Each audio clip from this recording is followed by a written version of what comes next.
உலகில் அதிகமானோரை சிரிக்க வைத்த ஒரு நபர் யார் என்று கேட்டால் சார்லி சாப்ளின் என்று வரலாறு சொல்லும். உயிரோடு உலா வந்து உலகை சிரிக்க வைத்தவர் அவர். ஆனால் உயிரற்ற ஒன்று சார்லி சாப்ளினுக்கு இணையாக உலகை சிரிக்க வைத்திருக்கிறது என்பது உங்களுக்கு தெரியுமா?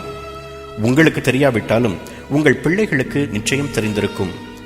சுமார் 80 ஆண்டுகளுக்கு முன்பு கேலி சித்திர உலகில் அடியெடுத்து வைத்து கற்பனை உலகை கொடிகட்டி பறக்க வைத்த அந்த கதாபாத்திரம் மிக்கி மவுஸ். பெரியவர்களை கூட குழந்தைகளாக மாற்றி சிரிக்க வைத்த அந்த மந்திர கதாபாத்திரத்தை உலகுக்கு தந்தவர் வால்ட் டிஸ்னி. பொழுதுபோக்கு என்ற பறந்து விரிந்த வானம் அவருக்கு வசப்பட்ட கதையை தெரிந்து கொள்வோம். 1901 ஆண்டு டிசம்பர் 5ஆம் தேதி அமெரிக்காவின் இலினாய் மாநிலத்தில் பிறந்தார் வால்ட் டிஸ்னி. அவருக்கு சிறு வயதிலிருந்தே ஓவியங்கள் வரைவதிலும் தீட்டுவதிலும் ஆர்வம் இருந்தது. 7 வயதான போதே அவர் ஓவியங்கள் வரைந்து அண்டை வீட்டுக்காரர்களிடம் விற்பார். பள்ளி பாடங்களை படிப்பதற்கு பதில் அவர் எப்போதுமே இயற்கை காட்சிகளையும் விலங்குகளையும் வரைந்து கொண்டிருப்பார். தந்தைக்கு அது பிடிக்கவில்லை என்றாலும் பிடித்த துறையை தேர்ந்தெடுக்குமாறு வால்ட் டிஸ்னிக்கு தாயார் ஊக்கமூட்டினார். சிகாகோவின் மெக்கின்லி உயர்நிலைப் பள்ளியில் ஓவியம் மற்றும் புகைப்படத் துறையில் படித்தார் வால்ட் டிஸ்னி. இரவில் ஒரு நுண்கலை கழகத்தில் சேர்ந்து தனது ஓவிய திறமையை வளர்த்து கொண்டார். தனக்கு மிகவும் விருப்பமான திரைப்பட நாயகன் சார்லி சாப்ளினை போல் அவர் பள்ளியில் நடித்து காட்டுவார். ஆசிரியர்கள் அவரை கதை சொல்லுமாறு கேட்டுக்கொள்வார்கள்.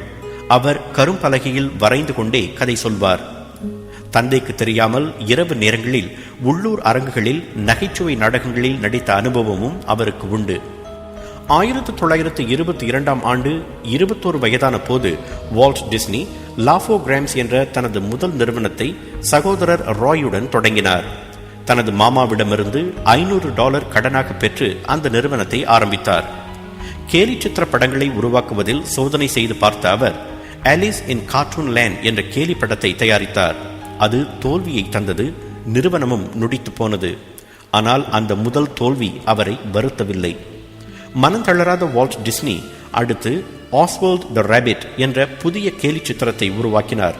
அது ஓரளவுக்கு சிறப்பாக செய்தாலும் அதன் உரிமையை இன்னொருவர் வாங்கிக் கொண்டு டிஸ்னியை ஏமாற்றினார். அப்போதும் மனம் தளராத வால்ட் டிஸ்னி தன் சகோதரர் ராயிடம், இனிமேல் நாம் சொந்தமாக தொழில் செய்வோம், நமக்கு கை கொடுக்கப் போவது ஓர் எலி, அது நமக்கே சொந்தமாக இருக்கும் என்று கூறினார். அப்போது உலகுக்கு அறிமுகமான அந்த அதிசய எலிதான் மிக்கி மவுஸ். முகம், 2 காதுகள் என வெறும் 3 வட்டங்களால் உருவானது மிக்கி மவுஸ்.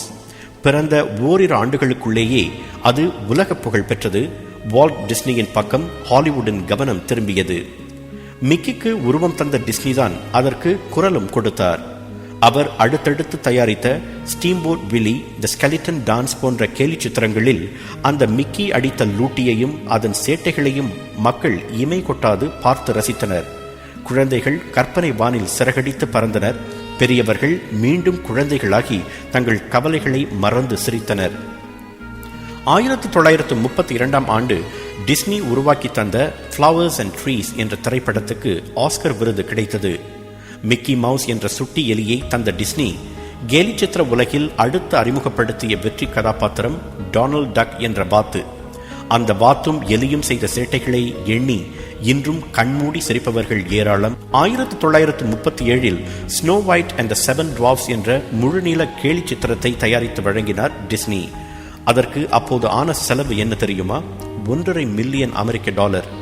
அவ்வளவு பொருட்செலவில் உருவான அந்த படம் மிகப்பெரிய வசூல் சாதனை செய்தது.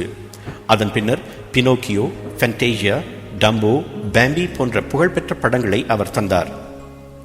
திரையில் மட்டுமே காட்ட முடிந்த கற்பனை உலகை நிஜமாக்கி காட்ட விரும்பிய டிஸ்னி 1955 $17 மில்லியன் செலவில் மிகப்பெரிய டிஸ்னிலேண்ட் பார்க் என்ற பொழுதுபோக்கு பூங்காவை அமெரிக்காவின் ஒலாண்டோ நகரில் உருவாக்கினார்.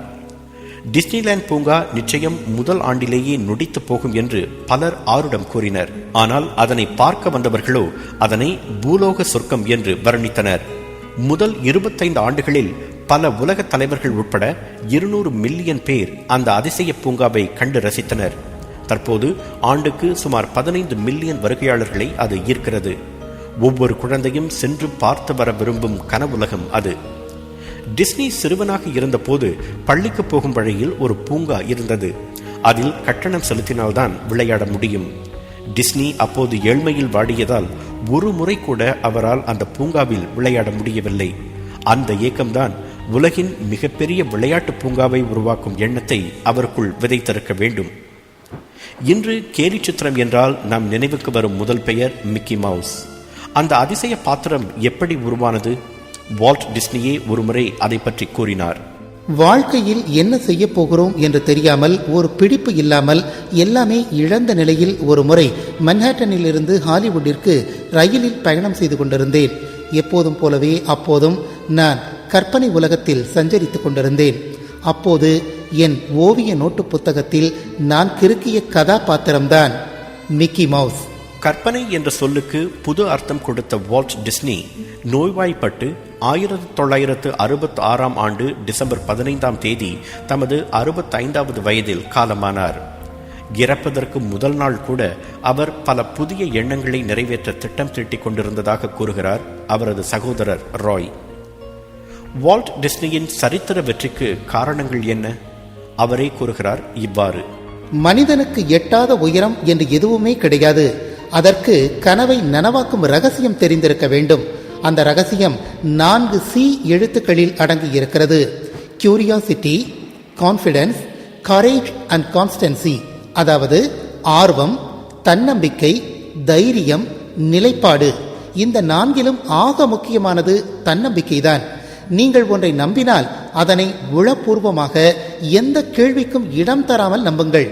அதுதான் வெற்றியின் ரகசியம்.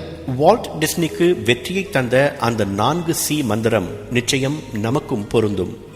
ஆர்வம், தன்னம்பிக்கை, தைரியம், நிலைப்பாடு இவை உங்களுக்கு இருந்தால் வால்ட் டிஸ்னிக்கு கற்பனை வானம் வசப்பட்டது போல உங்களுக்கும் நீங்கள் விரும்பும் வானம் நிச்சயம் வசப்படும்.